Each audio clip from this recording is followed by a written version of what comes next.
시작한 게요, 아무런 의미가 없이 의미가 상실될 때가 있다라는 겁니다.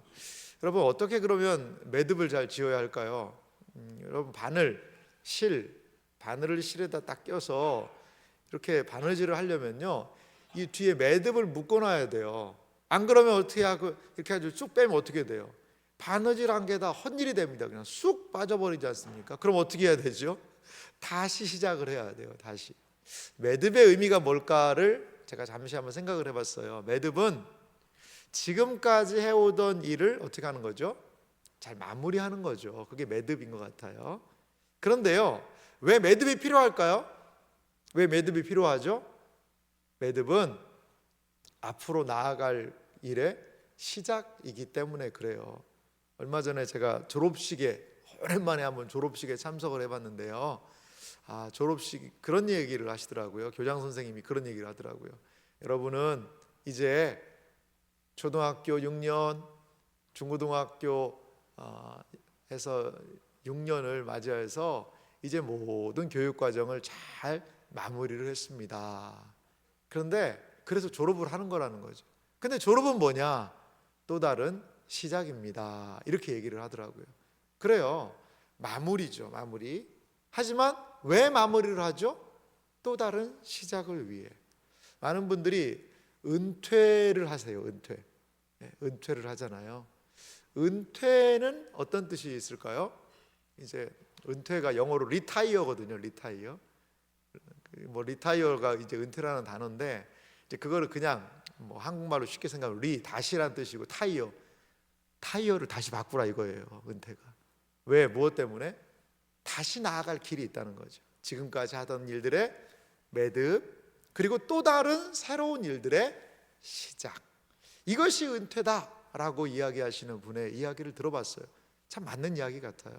여러분, 삶에 매듭을 잘 지어야 합니다. 삶에 시작한 일을 잘 마무리를 할 수 있어야 해요. 그래야 새로운 출발, 새로운 시작, 이것들이 가능하게 됩니다. 오늘 우리가 읽은 이 야곱의 이야기를 살펴보면은요, 야곱이 매듭을 짓습니다. 어디에서요? 베델에서. 과연 그는 베델에서 무엇을 매듭 짓고 하나님께서 세겜에서 이곳 베델로 이끄신 이유가 무엇인지를 한번 더 깊이 살펴보겠습니다. 오늘 창세기 35장 9절 말씀을 보면 지금까지 야곱 이야기를 쭉 성실하게 따라왔던 분들에게는 좀 의아한 본문이에요. 이게요, 9절 말씀이. 보십시오. 야곱이 밧단 아람에서 돌아오매 하나님이 다시 야곱에게 나타나사 그에게 복을 주시고. 자, 야곱이 밧단 아람에서 돌아오매. 사실 우리가 어제 본문을 아니까요. 어제 어디로 갔죠? 세겜에서 베델로 갔잖아요. 베델에서 다시 베델의 하나님, 나의 하나님 엘베델 이야기를 하면서 거기서 제단도 쌓고 예배도 드리고 그렇게 했던 야곱의 이야기가 어제 이야기고, 지금 하나님께서 나타나신 곳은 어디죠? 여기가 어디입니까? 베델입니다. 베델인데 성경은 야곱이 밧단 아람에서 돌아왔다라는 표현을 쓰고 있어요. 자, 밧단 아람에서 돌아오다, 이게 무슨 뜻일까요? 밧단 아람은 어디죠? 라반이 있던 곳이죠. 베델에서 밧단 아람으로 외삼촌 댁으로 도망치듯 갔던 곳이고, 거기에서 이미 돌아왔어요. 야곱은 20년간의 밧단 아람에서의 생활을 마치고 이미 세겜으로 돌아왔죠. 학자들은 세겜에서의 기간을 약 한 10년 정도로 봅니다만, 그러면 10년 정도의 시간이 흘렀는데 밧단 아람에서 이미 가나안으로 돌아온 거 아닌가? 이렇게 생각할 수가 있어요. 자, 제가 비교하려고 지금 창세기 33장 18절 말씀을 좀 정리를 해봤는데요. 그 말씀 보십시오. 야곱이 밧단 아람에서부터 평안히 어디로 왔어요? 가나안 땅 세겜 성읍에 이르러 그 성읍의 장막을 치고라고 이미 이 에서와 화해하고 세겜에 간 이야기를 하면서 거기가 가나안 땅이라고 성경은 이야기를 했거든요. 그런데 왜 오늘 이 베델에서 야곱이 밧단 아람에서 돌아왔다라는 표현을 쓰는 이유는 과연 무엇일까요? 자, 돌아옴의 의미를 하나님이 원하시는 돌아옴의 의미가 있다는 거죠. 야곱의 진정한 돌아옴이 있다는 겁니다. 진정한 돌아옴. 하나님께서 뜻하시는 곳, 하나님께서 이끄시는 곳까지 가야 그게 진정한 돌아옴이라는 거예요. 성경의 관점입니다. 그러니까 이렇게 표현할 수 있어요. 제가 정리도 해놨죠. 집 앞까지 왔어요. 집 앞에 있어요. 집 앞에 지금 이 사람이 왔습니다. 이게 돌아온 겁니까? 안 돌아온 겁니까? 집에 온 거죠. 집에는 왔잖아요. 문 앞에 왔으니까. 그런데 진짜 집 안까지 들어와야 집에 온 것 아니겠냐 이거죠. 집 안까지. 집 문 앞에서 다 왔다가 아니고 집 안까지 들어와야 온 것이 아니겠는가. 베델은요, 야곱이 돌아가야 하는 하나님과 약속이 있는 곳이라는 거죠. 이제 야곱이요, 자, 한번 머릿속으로 여정을 생각해 보세요. 브엘세바, 아버지와 형, 엄마가 있던 거기 브엘세바에서 도망치듯 가다가 베델에서 하나님을 만나고 밧단 아람까지 가서 20년간 라반과의 거주를 통하여서 이제 자녀들을, 아내들과 더불어 자녀들을 낳고 이제 거기에서 나와서 라반과 갈르엣이라는 곳에서 언약을 맺고 라반과의 조약을 맺고, 그리고 이제 어디로 오죠? 약복강까지 내려오잖아요. 거기에서 에서를 만나기 전에 분이엘 하나님의 이름을 만나잖아요. 그리고 화해를 합니다. 그리고 세겜에 10년 거주했어요. 그런데 하나님은 이미 가나안에서 10년간 세겜에 사는 이 야곱에 대해서 너 이제 돌아왔구나, 어서 와라, 잘 왔다, 이게 아니에요.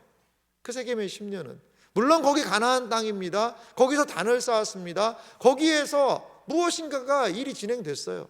하지만 하나님 앞에 진정한 돌아옴은 어디까지 가야 돼요? 베델까지 가야 된다는 거죠. 베델까지. 이게 하나님이 인정하시는 돌아온 모습이에요. 그리고 베델에 무엇이 있느냐? 하나님의 약속이 있는 겁니다. 그렇습니다. 하나님께서는 베델로 돌아오는 야곱, 그를 기다리고 계시는지도 모르겠어요. 자, 베델에서 하나님께서는요 다시 야곱에게 나타나시는 부분을 볼 수 있습니다. 창세기 35장 9절 말씀을 다시 한번 읽어보실래요? 야곱이 밧단 아람에서 돌아오매 하나님이 다시 야곱에게 나타나사 그에게 복을 주시고. 저는 오늘 이 설교 말씀을 준비하면서 눈에 탁 들어왔던 단어가요, 다시라는 이 단어예요. 다시. 하나님께서 다시 야곱에게 나타나셨다라는 거죠. 그래서 그에게 복을 주셨습니다. 세겜에서 베델로 이끄시는 이유는 무엇이죠? 야곱에게 뭘 주려고요? 복을 주려고요. 아니, 세겜에서도 복 받은 거 아닙니까? 그렇죠. 세겜에서도 복 받을 수 있어요. 하지만 하나님이 준비하고 정말 진정으로 주기 원하시는 복은 어디에 있는 거죠? 베델에 있는 거죠. 베델에. 하나님께서 베델로 가라고 하고 베델까지 이끄십니다. 거기에 이 사람 야곱은 순종하죠. 하나님께서 목적하신 곳이 있어요. 하나님이 뜻하신 곳이 있어요. 하나님이 뜻하고 목적하시는 그곳, 거기에는 하나님이 허락하기 원하시는 복이라는 것이 있습니다. 복이. 여러분, 신자에게 주어지는 복은 어디에 있습니까? 세겜에 있지 않습니다. 하나님께서 분명하고 명시적으로 말씀하세요. 복을 주시고 하나님이 뜻하시는 곳에 복이 있는 겁니다. 하나님이 뜻하시는 그 시간에, 하나님이 뜻하시는 장소에, 하나님의 뜻에 따라 하나님이 허락하시는 복이 있다라는 거죠. 사랑하는 성도 여러분, 올 한 해 2024년 하나님이 목적하시는 그곳에서 하나님께서 허락하시는, 아니 하나님만이 줄 수 있는 그 복, 그 은혜를 경험할 수 있는 우리가 되기를 간절히 소망합니다. 그래서 하나님의 복을 향하여, 하나님의 목적을 향하여, 뜻을 향하여 순종으로 나아갈 때 거기 안에서 주시는 은혜를 경험할 수 있는 여러분들이 되시기를 주님의 이름으로 간절히 소망합니다. 그러면 베델에서 복을 베푸시는 하나님께서 하신 행동이 뭘까요? 첫 번째는요, 다시 이름을 바꾸시는 거죠. 자, 창세기 35장 10절은 이렇게 좀 긴 구절인데요, 되어 있어요. 제가 읽어드릴게요. 하나님이 그에게 이르시되 내 이름이 야곱이지만은 내 이름을 다시는 야곱이라 부르지 않겠고 이스라엘이 내 이름이 되리라 하시고 그가 그의 이름을 이스라엘이라 부르시고. 아멘. 자, 여러분 보십시오. 이거 어디서 본 사건이죠? 어디서 많이 보던 거죠? 이제 뭐 야곱 이야기를 하도 많이 들어가지고 막 헷갈릴 수는 있습니다만 이게 분이엘 사건이었잖아요. 분이엘에서 막 씨름을 하면서 야복강에서 내 이름이 뭐냐? 야곱이니이다. 그때 야, 야곱 하지 마라. 너는 이긴 자다. 너는 끝까지 하나님을 붙드는 자구나. 그러고선 이스라엘로 이미 32장에서 분이엘에서 이스라엘 이름을 얻었어요. 그런데 창세기 35장 이 베델에서 다시 너 이스라엘이다, 야곱이라고 부르지 마라, 한 번 더 하나님 말씀하신다는 거죠. 이렇게 하나님께서는 이 베델에서 잃어버렸던 이름, 어떻게 보면 세겜에서의 10년의 시간은 철저하게 야곱으로 살았잖아요. 여러분 그렇지 않습니까? 아니 이스라엘로 살면 그렇게 살 수 있을까요? 아니요, 그렇지 않은 것 같아요. 이름이 주어졌는데도요, 이름을 잃어버린 거예요. 잃어버린 10년입니다. 잃어버린 10년.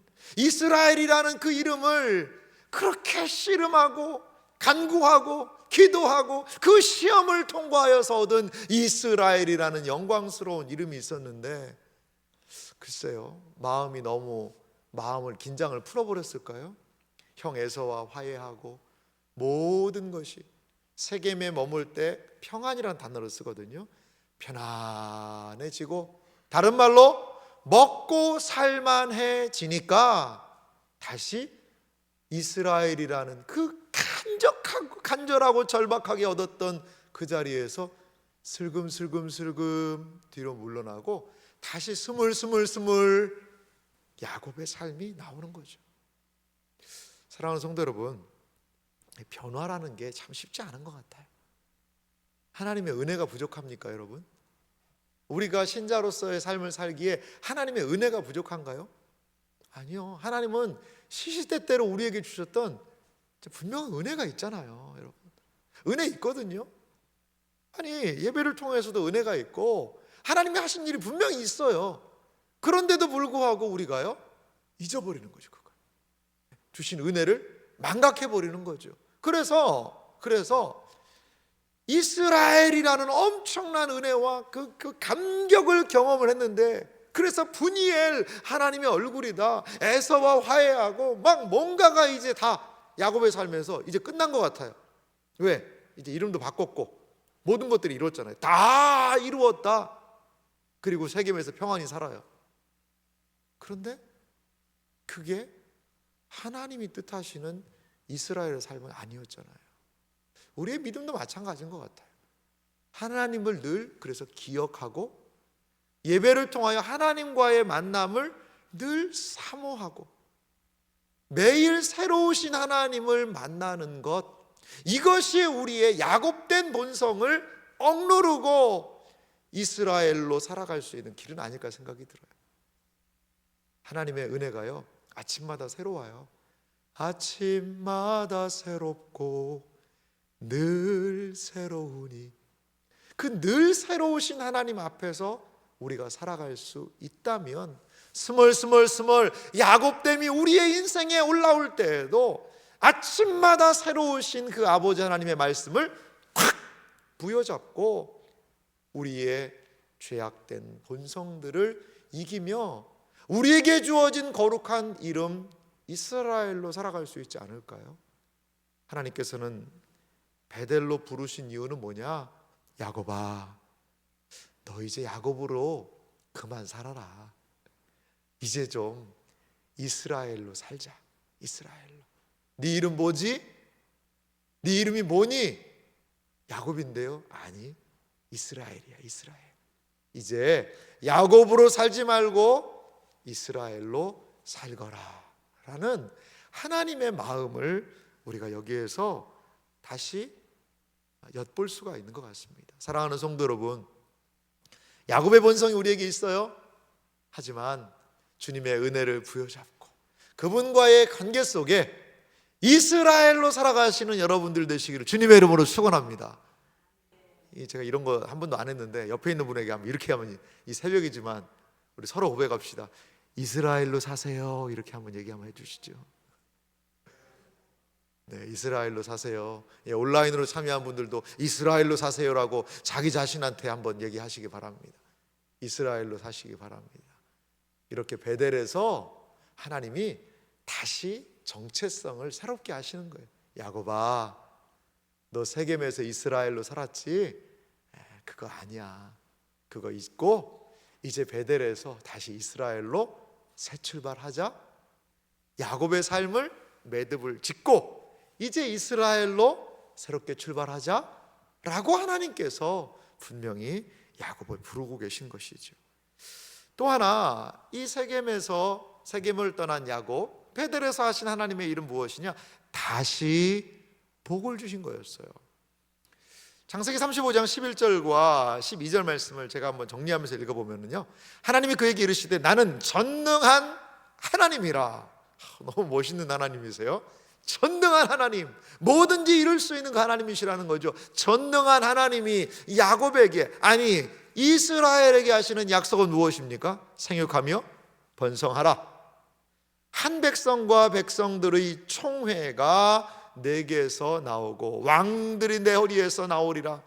생육하고 번성하라. 단순하게 자녀 많이 낳고 잘 살아라는 것이 아니라 한 백성, 백성의 총회, 민족이, 나라가 내게서 나오고 이제 너한테서 모두 나온다는 거죠. 왕들까지 나온다는 거죠. 왕들까지요. 이 약속은 이루어지기까지가 상당히 좀 오래 걸립니다. 오래 걸리고요. 이 사울 왕, 다윗 왕이 이스라엘에 나올 때까지 꽤 오랜 시간이 걸려서 성취되는 거예요. 하지만 이루어졌어요. 하나님께서 약속하셨기 때문이지요.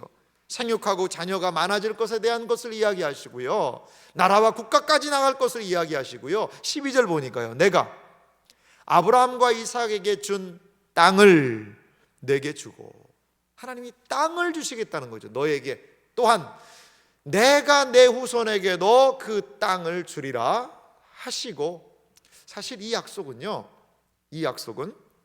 언제 하나님이 하신 약속이었죠? 창세기 28장에 있는 내용입니다. 브엘세바에서 베델에 처음 갔을 때, 베델에서 하나님 처음 만났을 때 하신 말씀이에요. 13절 볼까요? 창세기 28장 13절입니다. 또 본즉 여호와께서 그 위에 서서 이르시되 나는 여호와니 너의 조부 아브라함의 하나님이여 이삭의 하나님이라. 내가 누워있는 땅을 내가 너와 내 자손에게 주리니. 자, 땅 주겠다고 하나님 말씀하셨어요. 14절은 내 자손이 땅의 티끌같이 되어 내가 서쪽과 동쪽과 북쪽과 남쪽으로 퍼져갈지며 땅의 모든 족속이 너와 내 자손으로 말미암아 복을 받으리라. 아멘. 그렇습니다. 이렇게 땅과 자손에 대한 것을 이미 베델에서 말씀하셨던 거죠. 자, 과연 이 35장, 이 창세기 28장에서 말씀하신 복을 하나님이 35장에 다시 말씀하시면서 야곱에게 말씀하시는데, 여러분 우리는 알잖아요.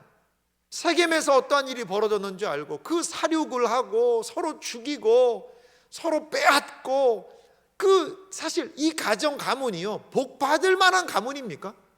복 받을 만한 가정인가요?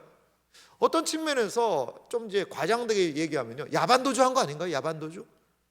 그 땅에 더 있다가는 옆에 있는 부족들이 와서 공격해서 아니 멸문지화를 당할 것 같으니까 사실 야반도주한 겁니다. 물론 나가는 것도 두려웠죠. 하지만 나가는 것이 거기보다 더 안전하지 않을까? 언제 어떻게 적들이 와가지고 우리가 세겜 희위 족속을 다 멸망시켰으니까 언제 우리가 여기서 죽을지 모른다. 사실 야반도주한 거거든요. 그럼 너무나도 34장의 수치스러운 가정이에요. 그런데 어떻게 하나님이 이런 복을 다시 허락해 주신다는 것은 사실 우리의 상식선으로는 이해가 잘 안 됩니다. 이해가 잘 안 돼요. 사랑하는 성도 여러분, 이 야곱의 34장과 35장을요 한번 깊이 묵상을 한번 해보세요. 하나님의 복은요 우리가 한 대가의 결과물이 아니라는 것을 여러분 기억하시기 바랍니다. 물론 우리도 하나님께 순종하고 복받을 사람의 모습을 보여야 되는 건 사실이에요. 하지만요 우리가 얼마만큼 해야 하나님의 복을 받을 수가 있는 거죠? 얼마만큼 해야지만 그 하나님이 주시는 복에 동참할 수 있는 거죠. 다른 말로 신약의 용어로 바꾼다면 우리가 얼마만큼 해야지만 구원의 자격 조건을 충족시킬 수가 있냐는 거죠. 복을 베푸신다는 것은 여러분 하나님의 은혜라는 사실을 믿으시기 바랍니다. 여기에서 철저히 하나님의 은혜성이 드러나는 거죠. 사랑하는 성도 여러분, 우리 연약합니다. 우리 부족합니다. 특세 30일 30번 스티커 채우기로 약속하고 해보리라 했지만 한두 번 빠질 수도 있어요.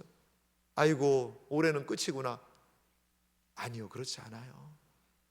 하나님께 나아가는 것이 중요하고요, 하나님의 복은 우리의 자격 조건에 따라서 복을 베푸시는 하나님이 아니라 하나님의 은혜가 우리를 하나님의 복으로 이끄시고 하나님의 은혜가 우리의 삶에 복을 채우신다는 사실을 여러분 믿으시기 바랍니다.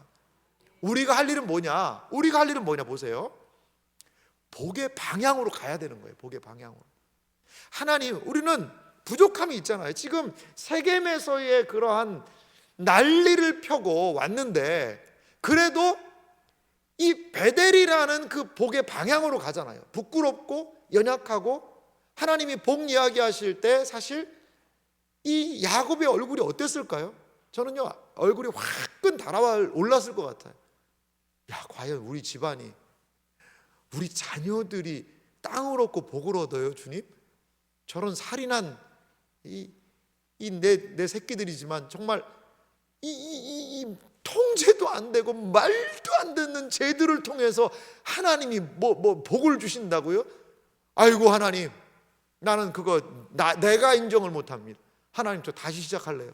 나 새장가 들어가지고 진짜 착하고 좋은 아내 만나가지고 애들 다시 낳고 내가 다시 좀 리셋하고 싶습니다.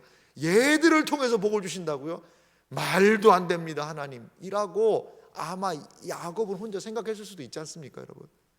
하나님의 뜻은 달라요. 연약하고 부족하고 아버지 야곱보다 더하고, 그런데 그들을 끝내 바꾸셔서 복의 사람으로, 복의 로케이션, 복의 위치로 그들을 계속 이끄시는, 여기에서 하나님의 열심을 보게 되는 것 같아요. 사랑하는 성도 여러분, 하나님의 열심, 이 특세는요 우리의 열심이 아니에요. 하나님의 열심입니다. 우리의 인생을 향하신 하나님의 놀라운 은혜, 그 뜻, 내가 한 것보다도, 내가 한 걸음 가면요 어떤 때 하나님은요 10걸음의 은혜를 주시는 것 같은 복이 하나님 안에 있다는 사실을 믿으시기 바랍니다. 우리의 베델을 향한 그 발걸음을 하나님은 귀하게 보시는 것이죠. 사랑하는 성도 여러분, 올 한해 자격 없는 우리에게 베푸시는 하나님의 그 은혜, 그것을 하나님이 원하시는 곳으로 나아가며 얻고 확인할 수 있는 우리의 생애와 삶이 되기를 주님의 이름으로 축원합니다. 자, 그런데 오늘 이렇게 베델에서 하나님께서 이름을 바꿔주시고 다시 복을 약속하신 그 하나님께서 오늘 13절 보니까요 하신 행동을 이렇게 마무리하고 있어요. 자, 창세기 35장 13절 말씀은 같이 읽어볼까요? 함께 읽겠습니다. 하나님이 그와 말씀하시던 곳에서 그를 떠나 올라가시는지라. 아멘. 자, 하나님이요 그와 말씀하시던 곳 베델이죠 에서 그를 떠나 올라가시는지라. 아주 생생하게 기록이 되어 있습니다. 하나님이 그와 말씀하시던 곳을 떠나서 올라가셨다는 거죠. 그러면 이 말씀을요 자세히 한번 생각을 해보면 하나님의 올라가심은 하나님께서 야곱을 뭐 하셨다는 거죠? 직접 찾아 내려오셨다는 거예요. 내려오셨다는 거죠. 그리고요 이거는요 우리가 크게 생각해 볼 수 있는 것은 거기서 하나님이 내려오셔서 야곱을 만나고 올라가셨다는 것은요 그 베델에서요 하나님은 야곱을 기다리셨다는 것으로도 우리가 생각할 수 있지 않겠습니까? 그렇습니다. 하나님을 진정으로 만날 수 있는 곳은 하나님이 기다리시는 곳입니다. 하나님이요 베델에서 하나님을 만나려고 기다리고 계시고 지금 올라가셨다니까요. 그렇습니다. 어디에 가야 하나님 만날 수 있나요? 세겜이 아닙니다. 세겜이 아니에요. 바로 하나님의 집 베델로 가야 기다리시는 하나님을 만나고 거기에서 나의 정체성을 발견하고 거기에서 하나님의 값없이 주시는 은혜를 경험할 수 있다는 거죠. 사랑하는 성도 여러분, 하나님이 기다리시는 곳으로 나아가십시오. 하나님을 만날 수 있는 곳으로 나아가십시오. 하나님을 온전히 만나고 하나님이 기다리시는 그것은요 우리의 저는 예배의 현장이라고 봐요. 예배는 어떤 곳입니까? 예배는 무엇입니까? 하나님을 만나는 자리예요. 2024년 우리는 어떤 예배를 드려야 합니까? 하나님을 만나는 예배 드려야 합니다. 하나님이 기다리시는 곳으로 가야 합니다. 그리고 거기에서 하나님과의 만남을 통하여 내가 누구인지 야곱에서 이스라엘로, 그리고 거저주시고 내 한 걸음보다 더 역사하시는, 10걸음 넘어 역사하시는 하나님의 은혜가 있는 기다리시는 그 예배의 현장에서 야곱처럼 우리도 이 놀라운 하나님의 은혜를 경험할 수 있는 올해가 되시기를 주님의 이름으로 축원합니다. 그렇습니다. 이렇게 베델에서 하나님을 만났어요. 베델에서 하나님을 만나고 이제 너가 진정으로 돌아온 거야, 하나님이 인정해 주셨어요. 그러자 이제 야곱이 한 반응이 등장을 합니다. 오늘 14절 말씀 보실래요? 야곱이 하나님이 자기와 말씀하시던 곳에, 말씀하시고 올라가셨던 그곳이죠. 기둥 곧 돌 기둥을 세우고 그 위에 전제물을 붓고 또 그 위에 기름을 붓고, 15절은 같이 읽어볼까요? 함께 읽겠습니다. 하나님이 자기와 말씀하시던 곳에 이름을 베델이라 불렀더라. 아멘. 여러분, 제가 이 소제목을요 베델이 다시 베델되더라고 한번 정해봤어요. 아니 베델, 목사님 이게 베델이라는 곳이 이미 있었지 않습니까? 맞아요 여러분, 어디서 많이 보던 이야기 아닙니까? 자, 다시 베델로 한번 들어가 보실래요? 창세기 28장 18절과 19절 말씀을 제가 준비해 봤는데요, 거기 보십시오. 베델이 왜 다시 베델이 되었을까? 한번 내용을 보실래요? 28장 18절입니다 35장과 비교를 해보세요. 야곱이 아침에 일찍 일어나 베개로 삼았던 돌을 가져다가 기둥으로 세우고 그 위에 기름을 붓고 그곳 이름을 베델이라 하였더라. 이 성의 옛 이름은 루스더라. 아니 이미 28장에서 이름을 붙였는데 이게 뭐 다시 왜 이름을 또 붙이냐 이거죠. 왜 베델을 다시 베델이라고 하냐는 거죠. 자, 성경이요 동일한 사건을 왜 반복하는가, 이 부분은 한번 좀 보십시오. 사실 아침에 이 얘기 나누기는 조금 복잡한 내용이긴 하는데요, 복잡할 건 하나도 없습니다. 한번 이 부분 한번 좀 정리하고, 특히 우리 청년들이나 우리 학생들은 조금은 성경을 이렇게 보시는 분 관점들이 이 세상적인 관점이 있어서 의문이 되는 부분이기도 해요. 왜냐하면 아니 분명히 28장에 베델이 베델이었는데 여기서도 창세기 35장도 또 베델을 베델이라고 부른다. 그러면 둘 중에 하나는 이게 뭔가 틀린 거 아니냐, 이러한 시각이 있다는 거죠. 그걸 이제 자유주의라는 사람들이 이야기하는데요, 그 사람들은 뭘 주장하느냐, 이 문서설이라는 걸 주장합니다. 문서설. 뭐 어려운 건 아니니까 제가 설명드릴게요. 잘 들어보세요. 정리된 내용을 읽어보면요, 성경을 편집할 때 특별히 문서설을 이야기할 때는 모세오경을 얘기해요. 모세오경을요 모세가 썼다라고 우리는 믿어요. 그런데 이분들은요 모세오경 모세가 안 썼다는 거예요. 모세가 쓴 게 아니라는 거예요. 그래서 성경을 이 모세오경을 편집할 때 각 문서를 참조하다 보니까 오류가 생겼다는 거죠. 그러니까 이 모세오경이라는 것을 편집해서 기록을 할 때 네 가지의 문서를 활용했다는 거죠. 첫 번째는 여호와 문서라는 게 있어요. 여호와라는 단어가 많이 쓴 문서. 또 하나는 하나님이라는 하나님 문서가 있어요. 엘로힘이라는 단어가 많이 쓴 문서. 또 하나는 신명기의 관점을 가지고 쓴 그러한 문서. 또 하나는 제사장, 제사법 이런 것들을 다룬 문서. 이런 각각의 문서들을 갖다가 어떤 사람이 나중에 다 짜집기해서 편집을 했다는 거죠. 그런데 여호와 문서에 하나님 문서에 이 베델의 기사가 여기도 있고 여기도 있다 보니까 어떻게 짜집기를 잘못해가지고 똑같은 사건들이 이렇게 반복된 거다. 이거는 성경을 짜깁기한 증거다.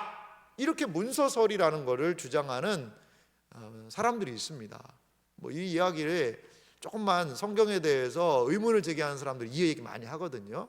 근데 이게 이 문서설에 결정적인 오류가 있어요. 뭐냐면 유대인들이요, 그 성경을 필사하고 있던 유대인들이 이런 문서설이라는 걸 몰라요. 그리고 이 문서가요, 그러면 무슨 책이 있었다라는 건데 이 책이 역사적으로 존재하지를 않아요. 그러니까 이게 어디서 나온 거냐? 이게 자유주의적인 학자들의 머릿속에서 나온 거예요. 왜? 성경을 이거는 인간이 한 거지, 하다 보니까 실수한 거지, 이런 식으로 한다는 거죠. 그러면 성경은 왜 동일한 사건을 이렇게 반복하는 걸까요? 우리 헷갈리게 왜 반복할까요? 저는 이렇게 생각합니다. 하나님은요 언제나 다시 언약을 기억하게 하시고 새롭게 언약을 뭐 하시는 분이라는 거죠? 갱신하시는 분이라는 거예요. 다시 하나님이에요. 그러니까 베델에서요 한 번 만나가지고 하나님을 은혜하고 딱 우와 그러면요 그게 일평생 가는 게 아닌 걸 우리가 잘 알잖아요. 여러분 한 번 은혜 받으면 그 은혜가 끝까지 갑니까? 평생 갑니까? 아니요, 그렇지 않잖아요. 그러니까 은혜 받았던 그 베델을요 하나님은 다시 거기에서 하나님의 약속, 하나님의 은혜, 언약을 갱신하시는 분이시라는 사실을 여러분 믿으시기 바랍니다. 그래서 우리가 필요한 게 있어요. 베델에서 베델로 가야 되는 겁니다. 베델에서 베델로 가야 되는 겁니다. 베델이 28장에 베델이 다시 35장에 베델이 되었습니다. 베델 28장은 무엇입니까? 누가 시작했죠? 거기는 야곱이었어요. 분명히 거기는 출발점입니다. 거기는 시작점입니다. 하지만 35장의 베델은 어떤 의미입니까? 거기는 이제 야곱이 아니라 이스라엘이라고 하나님이 정체성을 다시 부여하세요. 그리고 거기는 베델은 종착점이에요. 도착이에요. 마침이에요. 그리고 야곱의 삶에서 베델에서 출발해서 베델로 온 것에 매듭이 바로 창세기 35장이라는 거죠. 야곱의 삶은요 베델에서 베델로 가는 삶이라는 것입니다. 자, 첫 베델에서의 경험하는 삶에 깊이가 있어요. 바단 아람을 향하여 나아가는 첫 베델에서의 삶에 야곱의 깊이가 있어요. 마지막 베델, 이제 이스라엘로서 도착하며 마침하는 그 베델에서의 삶의 깊이가 다르다는 거죠. 깊이가. 그렇습니다. 신자는 누구입니까? 신자는 훈련 연단으로요 베델에서 베델로 가야 되는 거죠. 우리는 예배드립니다. 아, 여기 교회구나. 여러분, 교회 온 분들이 여기 교회네 라고 이야기하면서 교회에 들어와서 예배드릴 수 있어요. 교회구나. 그런데요 교회구나 라고 들어왔는데 그분이 뭘 어떻게 고백하는 줄 아세요? 나중에 여기가 진짜 교회네? 여기가 진짜 교회네? 예배구나. 뭐 예배지 뭐. 이게 진짜 예배네? 여러분 이 둘의 차이가 느껴지십니까? 야곱에게는 야곱의 일생은 바로 그거라는 거예요. 베델이에요. 여기 베델이지. 거기서 내가 하나님께 돌로 기념을 세웠지. 하지만 지금 35장의 베델은요 그 야곱이 느끼는 하나님에 대한 깊이, 은혜의 고백에 대한 넓이, 삶의 연륜이요 한층 더 깊어진 상황에서 베델이라고 고백하고 있다라는 거예요. 사랑하는 성도 여러분, 하나님께서요 우리를 베델에서 베델로 부르시는 것 같아요. 우리의 삶을 더 깊이 있게, 그래서 우리를 훈련시키시지 않습니까? 신자는 훈련, 연단을 통하여 베델에서 베델로 나아가는 존재임을 믿으시기 바랍니다. 우리에게 주어지는 첫 시작 베델, 그리고 우리가 하나님의 은혜로 나아가고 마무리해야 될 베델이 있다는 사실을 기억하고 베델에서 베델로 나아가며 믿음의 복된 은혜를 하나님이 약속하신 그곳에서 경험할 수 있는 은혜가 있으시기를 주님의 이름으로 축원합니다.